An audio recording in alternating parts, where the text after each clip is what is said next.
Welcome to our channel. నేను మీ లక్ష్మణ్. ప్రస్తుతం అంతా పట్టున్నారు ప్రముఖ real estate expert Smita Krishnamurthy గారు. మేడం నమస్తే. నమస్తే అండి. ఏంటి హైదరాబాద్ మార్కెట్లో ఏం జరుగుతుంది? బిల్డర్స్ పరిస్థితి ఏ విధంగా ఉంది, వాళ్ళ ఆలోచన ఏ విధంగా ఉంది, జరుగుతున్న పరిణామాలన్నీ చూస్తుంటే ఒక్క 1 year ఆగిన ఇలానే కొనసాగితే అంత ఆర్థిక వ్యవస్థతో పాటు ఆర్థిక పరిస్థితులు కూడా కుప్పగొలిపోయే అవకాశం ఉందని చెప్పి వినిపిస్తున్న మాట. సో మీరు ఏం చెప్తారు దీనికి? ప్రధానంగా హైరేస్ అపార్ట్మెంట్ వాళ్ళు దీని మీద చాలా ప్రాబ్లమ్స్ ఫేస్ చేస్తున్నారు. సో ఈ ఎఫెక్ట్ ఎంతవరకు ఉండే అవకాశం ఉంది? దట్స్ ట్రూ అండి. హై రైజ్ అంటే basically real estate in Hyderabad చాలా స్టాగ్నెంట్ అయిపోయింది. ఎందుకంటే ఒక 3 years బ్యాక్ చూసుకుంటే Hyderabad suppose to be the future of India. Okay, ఆ లెవెల్లోనే మనకి పెద్ద పెద్ద బిల్డర్స్ హైదరాబాద్కి రావటం ఆల్ ఓవర్ ద వరల్డ్ నుంచే చెప్పొచ్చు మనం. Okay, even Trump also decided to make his property here. So ఆ ఒక స్టేజ్ నుంచి ఇప్పుడు ఎలాంటి స్టేజ్కి వచ్చిందంటే హైదరాబాద్ మ్యాక్సిమం ఇప్పుడు స్టాగ్నెన్సీలో ఉంది. దాని తోడుగా ఇప్పుడు గవర్నమెంట్ పాలసీస్ కూడా ఓకే, ఎఫ్ఎస్ఐ అన్లిమిటెడ్ ఎఫ్ఎస్ఐ అనేది తీసేశారు, దాని మీద కొత్తగా రూల్స్ పెట్టారు.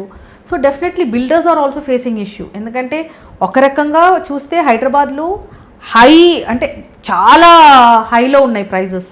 ఓకే, ఇప్పుడు ఒక 7,000 8,000 పర్ ఎస్ఎఫ్టీ నుంచి ఇప్పుడు అది 18,000 to 22,000 పర్ ఎస్ఎఫ్టీకి వెళ్ళింది.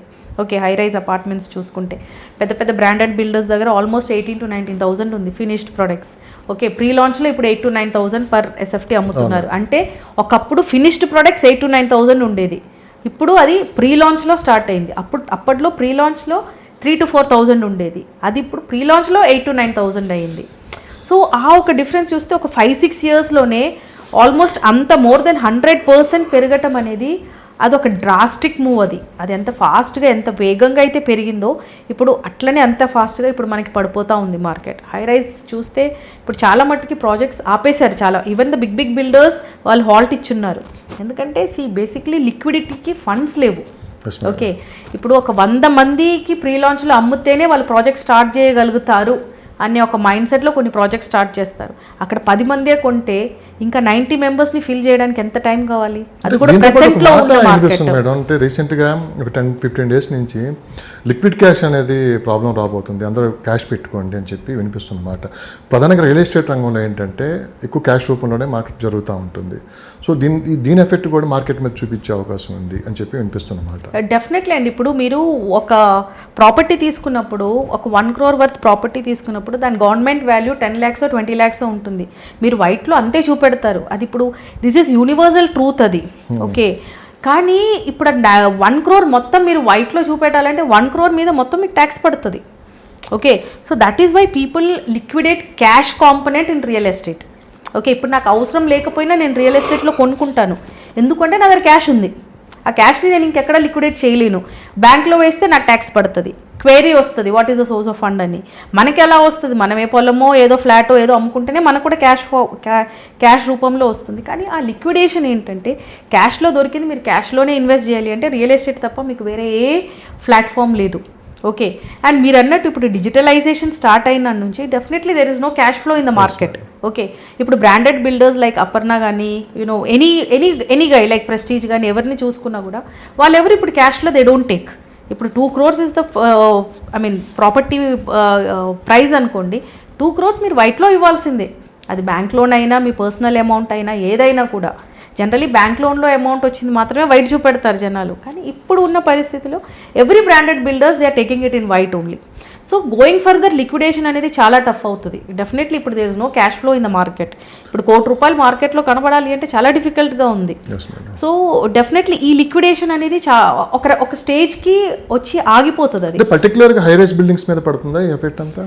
డెఫినెట్లీ ఓపెన్ ప్లాట్స్ ఇప్పుడు కూడా క్యాష్ రూపంలో తీసుకుంటారు. ఇప్పుడు any individual buyer or seller they can transact in cash. కానీ డెఫినెట్లీ బ్రాండెడ్ బిల్డర్స్ దగ్గరికి వెళ్ళినప్పుడు మీరు అన్నట్టు high rise apartments skyscrapers అన్ని వాళ్ళే కడతారు కాబట్టి డెఫినెట్లీ అక్కడ ఈ క్యాష్ ఫ్లో అనేది ఇంకా గోయింగ్ ఫర్దర్ ఉండదు. ఒక టైంలో ఉండుండొచ్చు కానీ ఇప్పుడైతే ఇంకా గోయింగ్ ఫర్దర్ మనకి ఆ ఛాన్స్ అయితే లేదు. ఓకే, అంటే ప్రజెంట్ హై రైజ్ తీసుకున్నామంటే ఇటు ఓపెన్ ప్లాట్స్, ఇది రెండింటిలో ఏది మార్కెట్ బాగుందంటే? ఓపెన్ ప్లాట్ మార్కెట్ బాగానే ఉందండి. ఎందుకు మేడం ప్రతిసారి మీరు ఓపెన్ ప్లాట్సే తీసుకోండి అని చెప్తూ ఉంటారు. అంటే ఎగ్జాంపుల్ ఏంటంటే సెంటిమెంట్ కూడా ఒకటి ఉంది ఇక్కడ. ఒక ఇల్లు కొని అమ్మాలంటే చాలా బాధగా ఉంటుంది, ఎందుకంటే ఆ ఇల్లు ఓపెనింగ్ దగ్గర నుంచి అంత దగ్గరుండి మనం చేపించుకుంటాం. అదే ఓపెన్ ప్లాట్ అనుకోండి, ఎవరికి తెలియదు ఆ ప్లాట్ అమ్మామా మన దగ్గర ఉంది అని కూడా. అది ఒక రకంగా అది కూడా ఎఫెక్ట్ కొంత ఉంది కదా. డెఫినెట్లీ అండి. ఓపెన్ ప్లాట్స్ ఏంటంటే it easy to cell. Okay, ఇప్పుడు ఫర్ ఎగ్జాంపుల్ మీరు హైదరాబాద్లో తీసుకోండి, ఓపెన్ ప్లాట్స్ ఎన్ని ఉంటాయి? ఓకే, కొన్ని 1 to 3 lakhs might be. Okay, అదే మీరు స్కై స్కేపర్స్ తీసుకోండి, ఒక్కొక్క ప్రాజెక్ట్లోనే 12,000 13,000 ఫ్లాట్స్ ఉన్నాయి. అలాంటి ఎన్ని ప్రాపర్టీస్ ఉన్నాయి. సో ఇన్వెంటరీ చూసుకుంటే ల్యాండ్ అంటే భూమి మనకు ఒకటే ఉండేది. ఓకే, ఆ భూమి మీద మీరు 200, 300, 500, 600 గజాలు అమ్ముకుంటూ పోతే దాంట్లో స్కేర్సిటీ వస్తుంది, కానీ స్కై స్కేపర్కి స్కేర్సిటీ రాదు, ఎందుకంటే అది ఆకాశం వైపు వెళ్తుంది. అండ్ స్కై ఈజ్ అన్లిమిటెడ్, కానీ భూమి అన్లిమిటెడ్ కాదు. సో ఈ భూమి మీద మనం భూమిని పోజెస్ చేస్తున్నామంటే ఎప్పుడైనా మీరు కింగ్. సో ఓపెన్ ప్లాట్స్ కానీ అగ్రి ల్యాండ్స్ కానీ ఏదైతే ఉందో మంచి లొకేషన్లో తీసుకుంటే that person is definitely a king. ఇప్పుడు ఏమీ లేకపోయినా ఒక ఓపెన్ ప్లాట్ ఉందనుకోండి, ఇప్పుడు స్కై స్కేపర్లో కొనాలంటే 2 కోట్లు 3 కోట్లు కావాలి, ఒక మంచి 3 BHK 4 BHK కావాలంటే. ఓపెన్ ప్లాట్ ఒక 200 గజాలు ఉందనుకోండి, హ్యాపీలీ ఒక 50 లక్షలు 60 లక్షలు కడితే he can make a house. So survival instinct ఎక్కడ ఎక్కువ అండి? ఓపెన్ ప్లాట్లోనే ఉంటుంది. సో మనం ఫ్యూచర్ ఆలోచిస్తే ఎప్పుడైనా కూడా భూమి అది ఎప్పటికైనా విలువైనదే. ఉట్టి ఇల్లే కాదు, మీరు ఏమన్నా చేసుకోవచ్చు దాని మీద. బిల్డర్ పొజిషన్ ఎలా ఉంది ఇప్పుడు ప్రెసెంట్? బిల్డర్స్ ఆర్ స్ట్రగ్లింగ్ అండి. Builders are struggling. పైన అలా గంభీరంగా కనిపిస్తున్నారు, అంతే కదా. They cannot break open their సర్క్యూట్ని, వాళ్ళు బ్రేక్ ఓపెన్ చేయలేరు కదా. ఇప్పుడు వాళ్ళు బయటకు వచ్చి నా డబ్బులు లేదని చెప్పలేరు, కానీ ఎవ్రీ బిల్డర్ ఈజ్ స్ట్రగ్లింగ్. అంతా ఇప్పుడు స్ట్రగ్లింగ్ మోడ్లో ఉన్నారు, ఎందుకంటే బేసిక్లీ హై రైజ్ అపార్ట్మెంట్స్లో సేల్స్ అనేది నిల్లుకు వచ్చేసింది. People say that we are selling 100 flats 200 flats, కానీ అక్కడ ప్రాక్టికల్లీ చూస్తే nothing, they are only blocking. Market బాగుందని చెప్పి బయట జరుగుతుందంట ఒక ప్రచారమేనా? అంతేనండి. Basically if you see if it all if the market is really doing good, government ఎందుకు అంత స్ట్రగుల్ చేస్తున్నారు డబ్బుల కోసం? జనరలీ గవర్నమెంట్ డబ్బులు ఎక్కువ ఎక్కడి నుంచి వస్తుంది? From registration offices. Why is the government struggling without money? ఎందుకంటే there are no registrations. Simple logic అది. సో ఎనీ స్టేట్ డెవలప్మెంట్ కానీ ఏదైనా కూడా రియల్ ఎస్టేట్ మీదనే ఆధారపడి ఉంది. ఇప్పుడు రియల్ ఎస్టేట్ బాగా జరుగుతూనే కదా అక్కడ సిమెంట్ ఇండస్ట్రీ బాగా జరుగుతుంది, స్టీల్ ఇండస్ట్రీ బాగా జరుగుతుంది, ఎంప్లాయ్మెంట్ క్రియేట్ అవుతుంది. అక్కడ ఎంతమంది పనిచేస్తారు ఒక్కొక్క ప్రాజెక్ట్లో. Everywhere there is a stagnancy. అంటే ఏంటి అర్థం? అది there is a stagnancy in real estate. అంటే హైదరాబాద్ రియల్ ఎస్టేట్ మార్కెట్ డల్గా ఉందని చెప్పి మీరు ఊటీ షిఫ్ట్ అయ్యారా? డెఫినెట్లీ. ఇది నేను ఆల్మోస్ట్ 4 years బ్యాక్కే గమనించాను. బికాస్ మేము రియల్ ఎస్టేట్ మార్కెట్లో ఉన్నాము. ఏదైనా కూడా ఐ టోల్డ్ యూ నా లక్ష్మణ్, ఒక్క హైట్ వరకు వెళ్ళి అది ఇంకా కింద పడుతుంది. సో ఆ హైట్ని మేము ఎంజాయ్ చేసాము. ఆ స్ట్రీమింగ్ పీరియడ్ అంటే ఇక్కడ నుంచి రియల్ ఎస్టేట్ ఇలా వెళ్ళినప్పుడు మేము బాగా ఎంజాయ్ చేసాం హైదరాబాద్ రియల్ ఎస్టేట్ని. అది ఇక్కడ వెళ్ళి స్టాగ్నెంట్ అవుతుందని ఎప్పుడైతే మేము కనుక్కున్నామో we started moving to a new location. అవును, మీరు మార్కెట్ మూవ్ అవుదని చెప్పి భయపడ్డారా, లేకుంటే ఏమన్నా లేదు మార్కెట్ ఇంకా ఇలానే ఉండిపోయింది? లేదండి, మార్కెట్ లో అన్సర్టనిటీ వీ హ్యావ్ సెన్స్డ్. ఎందుకంటే బేసిక్ గా మీరు ఇంత ముందు కూడా చాలా వీడియోస్ లో హైదరాబాద్ మార్కెట్ గురించి చాలా మంచిగా చెప్పారు, చాలా మంది ఇన్వెస్ట్ చేశారు, మీరు చెప్పిన లొకేషన్స్ కావచ్చు, మీ సలహాలు కూడా తీసుకున్నారు. మరి వాళ్ళకి ఏం చెప్తారు ఇప్పుడు? నో, మేము సజెస్ట్ చేసే ప్రాపర్టీస్ అంతా మేము ప్రైమ్ లొకేషన్స్లోనే సజెస్ట్ చేస్తాం. ఓకే, అలాంటి వాళ్ళకి ఎలాంటి ప్రాబ్లమ్స్ లేదు. ఓకే, బేసిక్లీ చెప్పుకోవాలంటే వాళ్ళకి రిటర్న్ ఆన్ ఇన్వెస్ట్మెంట్ కూడా వస్తుంది. నేను ఎక్కడ పొలంలోకి వెళ్ళి ఫామ్ ల్యాండ్ తీసుకోండి, I will not say that. మేము సజెస్ట్ చేసే ప్రాపర్టీస్ అంతా ప్రైమ్ లొకేషన్స్లోనే ఉంటుంది. ఓకే, అండ్ ఇంకోటి ఏంటంటే మేము ఎప్పుడు కమర్షియల్ ప్రాపర్టీస్ మేము సజెస్ట్ చేయం.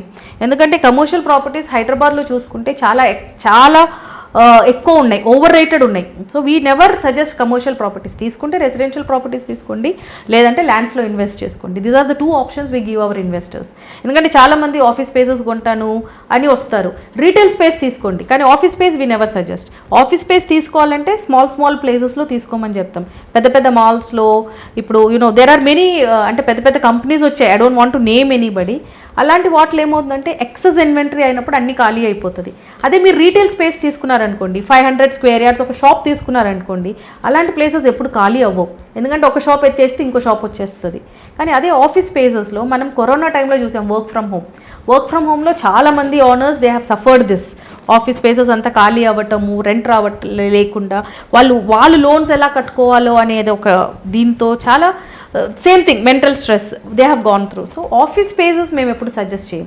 ఫైనల్గా చెప్పండి మేడం, 20 years నుంచి రియల్ ఎస్టేట్ రంగంలో ఉన్నారు, మార్కెట్ మీద మీకంటూ ఒక అవగాహన ఉంది, మార్కెట్ పీక్ స్టేజెస్ చూసారు, డౌన్ స్టేజెస్ వస్తున్నారు, మళ్ళీ ఎప్పుడు కోలుకునే అవకాశం ఉంది అనేది కూడా మీకు ఒక ఐడియా ఉంటుంది. ఎస్, ఇంకో 5-6 yearsలో మార్కెట్ కోలుకుంటుందండి. ఇప్పట్లో కష్టం అంటారా? ఇప్పట్లో చాలా కష్టం. నేను ఐ థింక్ అంటే చాలా మంది వెయిట్ చేస్తున్నారు. 2-3 months బ్యాక్ అనుకుంటా నేను. ఎగ్జాక్ట్లీ, నేను మళ్ళీ ఎందుకు అడుగుతున్నా అంటే ఈ ప్రశ్న మిమ్మల్ని, చాలా మంది వెయిట్ చేస్తున్నారు, ఇదే రైట్ టైము అంటే మార్కెట్ డౌన్గా ఉంది, ఇప్పుడు ఈ టైంలో తీసుకున్నట్టు ప్రైజెస్ కూడా చాలా తక్కువలో వస్తాయి. ఇన్వెస్ట్ చేయొచ్చండి, రెసిడెన్షియల్ ప్రాపర్టీస్లో ఇన్వెస్ట్ చేయండి, not in commercial spaces. Retail స్పేసెస్లో ఇన్వెస్ట్ చేయండి, రెసిడెన్షియల్ ప్రాజెక్ట్స్లో ఇన్వెస్ట్ చేయండి, ఓపెన్ ల్యాండ్స్లో ఇన్వెస్ట్ చేయండి, ఓపెన్ ల్యాండ్స్లో కూడా ప్రైమ్ లొకేషన్స్లో ఇన్వెస్ట్ చేయండి. అది see there are people who keep hunting for opportunities.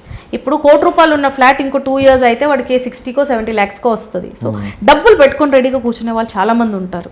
అలాంటి వాళ్ళే ఇప్పుడు ఈ మార్కెట్లో గెయిన్ చేస్తారు, అంటే ప్రాఫిట్లో గెలవగలుగుతారు. సో ఆ ఒక సిచ్యువేషన్ కోసం వెయిట్ చేయండి. ఇప్పుడు నేను కూడా అంతే.